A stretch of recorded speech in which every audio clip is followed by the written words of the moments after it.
네, 여러분 안녕하세요. 자, 지금 화면에 근로소득 원천징수 영수증이 보이시죠? 실제 사례고요. 바로 제 사례입니다. 제가 11년 전에 재직했던 회사, 제가 30대 중후반에 재직했던 회사고, 약 10년차, 직장생활 10년차, 11년차에 재직했던 회사입니다.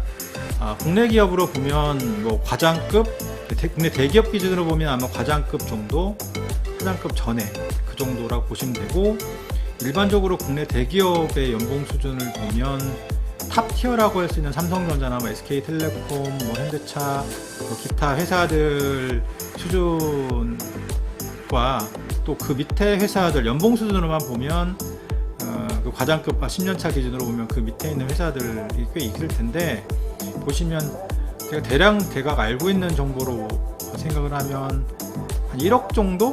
과장급에서 한 1억 정도를 받을 수 있느냐 받을 수 없느냐 수준으로 보면 그게 대충 완전 탑 티어에 들어가는 회사들이라 생각이 들어요. 물론 이제 금융권이나 뭐 증권 보험 이렇게 보면 금융권은 좀 더 받는 경우도 있고 하지만, 어쨌든 일반적 금융권 제외한 일반적인 경우에는 대기업 기준으로 보면 과장급 수준이 그렇다, 탑 티어 정도. 그러면 국내에 있는 외국계 회사는 어떨까? 제가 이거를 이렇게 공부했던 이유는 그 말씀을 안 드렸죠.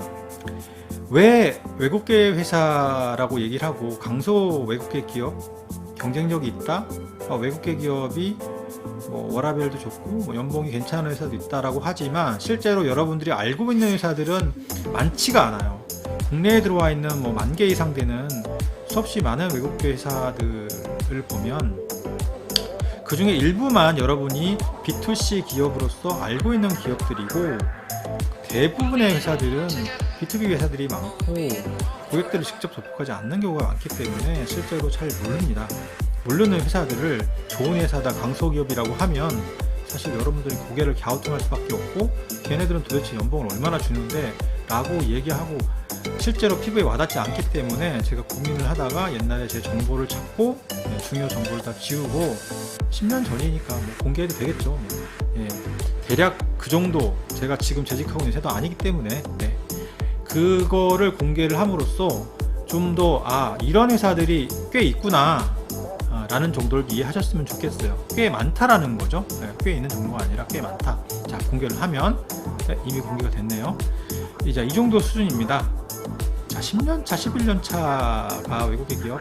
자, 근로자가 50명에서 100명 사이였고요. 연 매출도 한 1,000억 수준이었어요. 그때 당시에. 굉장히 성장을 하고 있는 상태였고, 이 글로벌리 보면 이 인더스트리에서 글로벌에서 보면 넘버 4 정도 되는 굉장히 글로벌리는 큰 회사지만 국내에는 인원수가 적고 매출액이 그렇게 크지 않아요. 우리나라 중소기업 수준이에요. 근데 연봉은 국내 대기업에도 좀 중상위권? 상위권 수준의 연봉을 줬다. 근데 사실 여기 연봉상에는 기본급은 그렇게 높지 않았어요. 제 경우에는 인센티브를 굉장히 많이 주는 그런 구조였고요. 이게 구별이 안 돼서 나오네요. 그래서 어쨌든 간에 인센티브하고 급여를 포함해서 이 수준이 좀 안 되는 10년차, 11년차에 그렇게 받았었고요. 제가 직장생활 좀 늦게 시작했으니까 그때 나이에 좀 10년차, 11년차 정도 됐었고요. 자, 이 기준으로 여러분들이 판단을 하시면 될 것 같아요. 과연 강소기업이라고 하는 외국계 기업이 도대체 어느 정도 연봉 수준을 받는지에 대해서 여러분들이 샘플로 이해를 하시면 될 것 같아요. 여러분이 전혀 들어보지 못했던 회사였을 거고요. 하물며 이 회사보다 좀 더 경쟁력이 있는 회사들도 굉장히 많다고 저는 실제 이직 과정에서 경험을 많이 했었고, 헤드헌터들을 통해서 많이 이제 제안도 많이 받았었고, 실제 또 주위에 있는 사람들 통해서 이야기를 많이 들었었기 때문에 그 정도 수준이라고 이해를 하시면 될 것 같아요.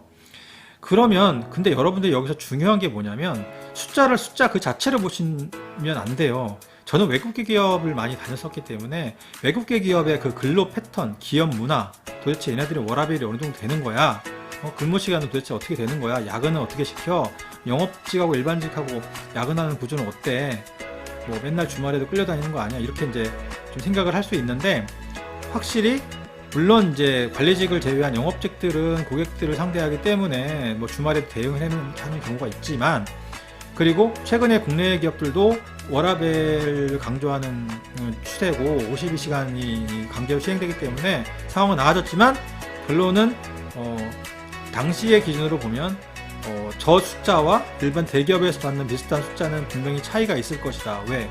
여기는 워라밸이 확실히 지켜지는 상황이었고 거의 지켜지는 상황이었죠. 네. 국내 기업들은 그렇지 않은 경우가 많았기 때문에 국내 기업에서 1억을 받는 거랑 외국계 기업에서 1억 받는 거랑 사실 질적으로 차이가 많을 수가 있어요.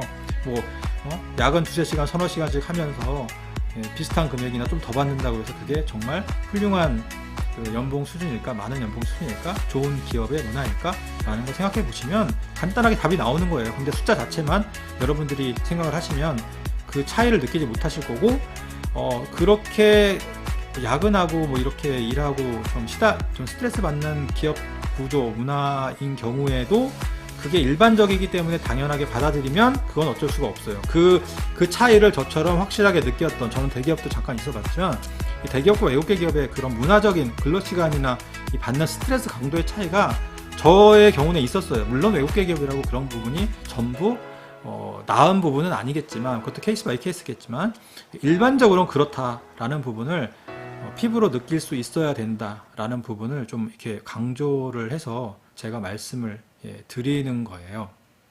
그리고 밑에 부분을 보시면 제가 과거에 받았던 이 급여에 어떤 부분이 나오냐면 일반적으로 환급 부분이 나오죠. 이 환급을 보시면 이 회사를 퇴사한 이후에는 이 정도의 환급액을 받은 적이 없죠. 왜냐하면 인센티브를 그렇게 많이 주는 회사를 제가 이직을 하지 않았었기 때문에 기껏해야 연봉의 10%, 15% 수준, 기껏해야라고 말씀드리는 것도 죄송하지만 어쨌든 간에 그 과거에 받았던 수준하고 비교하면 굉장히 차이가 많이 나는 부분이었고 2월 달에 기본급하고 이 환급액을 합하면 이 환급액이 훨씬 더 많았던 구조, 굉장히 그 이후에는 볼 수 없는 구조였죠. 그래서 사실 인센티브를 많이 받다 보면 그렇게 될 수 있는 구조가 있었죠. 그래서 오늘 여러분들에게 제 과거의 연천징수 영수증을 공개를 해드리면서 강조하고 싶은 이야기는 뭐냐면, 첫 번째는 강소 외국계 기업이라고 하면 어느 정도 경쟁력 있는가, 여러분들이 잘 모르는 B2B 회사들 안에 굉장히 많은 회사들이 이러한 경쟁력 있는 근로조건을 제시하는 회사가 있는 것이고, 두 번째는 숫자 자체만을 보시면 안 된다. 그 숫자가 보여지는 그 퀄리티를 한번 보시라. 워라밸이 어느 정도 지켜지는 회사인가, 그렇지 않은 회사인가의 차이는 여러분들이 워라밸 강조하는 회사 많이 찾으시잖아요. 그 차이는 저처럼 온몸으로 피부로, 그것도 한 번이 아니라 여러 번 느낀 사람들은 아마 직감적으로 알 수 있지만 경험적으로 그렇지 못한 회사들 같은 경우에는 국내 기업 문화나 야근 문화나 이런 문화에 익숙해져 있는 분들은 그냥 숫자 자체만을 많이 주니까, 야근 수당 줘서 많이 주니까 좋다 라고 생각을 하실 수 있겠지만 그 질은, 퀄리티는 분명히 다르다라는 부분을 좀 인식을 하셨으면 좋겠어요. 오늘 제가 소개해드린 내용은 여기까지고요. 이 관련해서 궁금한 점이나 추가적으로 하시고 싶은 이야기들이 있으시면 자유롭게 올려주시기 바랍니다. 제가 아는 범위 내에서, 경험한 범위 내에서 여러분들하고 공유를 했던 내용이니까 감사드립니다.